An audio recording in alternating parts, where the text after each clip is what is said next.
이변을 잇따 이동현 변호사입니다.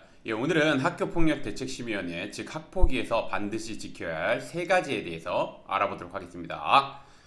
제가 이제 오늘의 주제를 선택하게 된 이유는 이 학폭위에 가면 반드시 지켜야 할 게 있나요? 이렇게 문의를 하시는 분들이 많은데 그거에 대해서 간략하게나마 답변을 드리고자 오늘의 주제를 선택해 보았습니다.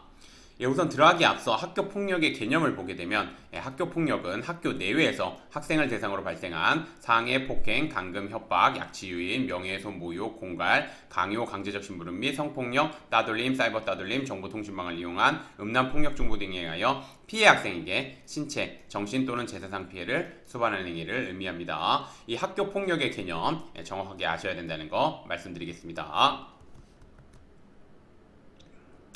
그럼 이제 오늘의 주제인 학교폭력대책심의위원회, 즉 학폭위에서 반드시 지켜야 할 세 가지에 대해서 알아보도록 하겠습니다. 우선 첫 번째, 가피해 관련 학생 위주로 진술해야 합니다. 학부모는 부모다 보니 자녀를 보호하고 싶은 마음에 학생을 대신해 발언을 하는 경우가 있는데 이러한 경우 위원장 혹은 위원으로부터 저지당할 수 있으며 사안에 긍정적으로 작용하지 않습니다. 학교 폭력을 행하거나 당한 당사자는 가피해 관련 학생들이기 때문에 위원들은 당사자인 가피해 관련 학생들로부터 당시 상황을 듣고 싶어 하기 때문입니다. 따라서 학폭에 참석할 때는 미리 위원들이 물어볼 수 있는 질문에 대해서 가피해 관련 학생들이 준비하고 진술해야지 원하는 결과를 얻을 수 있습니다. 그리고 저도 이제 위원으로 들어가면 실제 이 학부모님들이 와서 진술을 하려고 하는 경우가 많은데 학부모님들은 마지막에 말할 수 있는 기회를 드립니다. 말을 못하게 하는 게 아니라 말할 수 있는 기회를 드리고 다만 위원님들이나 위원장이나 위원님들이 궁금한 거는 뭐냐면 당시 상황이 있었던 거 그게 제일 궁금하기 때문에 그 당사자는 가피에 관련된 학생이기 때문에 가피에 관련 학생에게 그거를 물어보는 겁니다. 그 다음에 두 번째, 학교폭력과 관련된 자료는 미리 제출해야 합니다. 학교폭력대책심의위원회 위원들은 학폭의 당일 1시간에서 2시간 정도 일찍 회의 장소에 도착해 사안과 관련된 자료를 꼼꼼하게 검토하고 간략하게 회의를 한 뒤 이를 바탕으로 가피에 관련 학생들에게 질문을 하게 됩니다. 따라서 미리 자료를 제출해야 위원들이 충분하게 검토할 시간이 있습니다.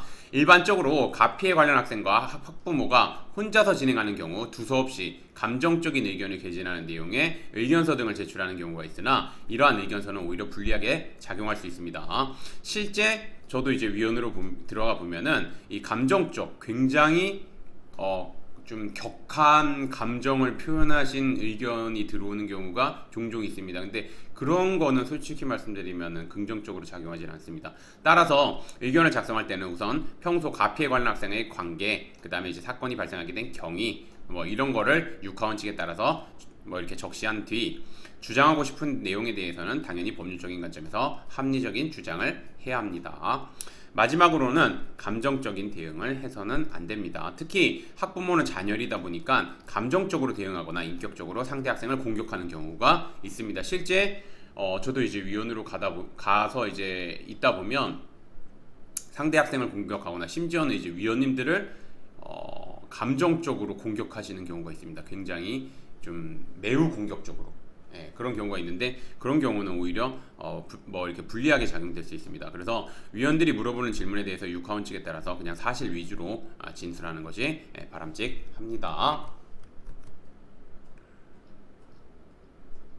그래서 오늘의 주제를 정리를 하자면 학교폭력대책심의위원회에서는 학교폭력대책심의위원회에서 학교폭력에 해당하는지 그 다음에 학교폭력에 해당하는 경우 가피에 관한 학생에게 어떤 조치를 내릴지 여부 등을 결정하기 때문에 철저하게 준비해야 하고 앞서 말씀드린 바와 같이 관련 학생들, 가피에 관련된 학생들에게 많은 질문을 하기 때문에 그에 대해서 준비를 하고 들어가는 것이 바람직합니다. 그렇기 때문에 근데 이제 일반인의 입장에서는 위원님들이 어떤 질문을 할지 이런 거를 잘 모르기 때문에 학교폭력 관련 전문 변호사님의 도움을 받는 것이 좋고 변호사님의 도움을 받으실 때는 우선 첫째, 대한변협에서 학교폭력 전문 변호사로 등록되어 있는지 두 번째, 현재 학교폭력대책심의위원회 위원으로 활동하고 있는지 이 두 가지 요건 충족하시는 변호사님의 도움을 받는 것이 아무래도 사건을 진행하는데 많은 도움이 될 수 있으니 그런 변호사님 요건을 갖춘 변호사님의 도움을 받을 것을 말씀드리겠습니다. 오늘의 주제는 여기까지 마치겠고 저는 이변을 잇따의 이동현 변호사였습니다. 감사합니다.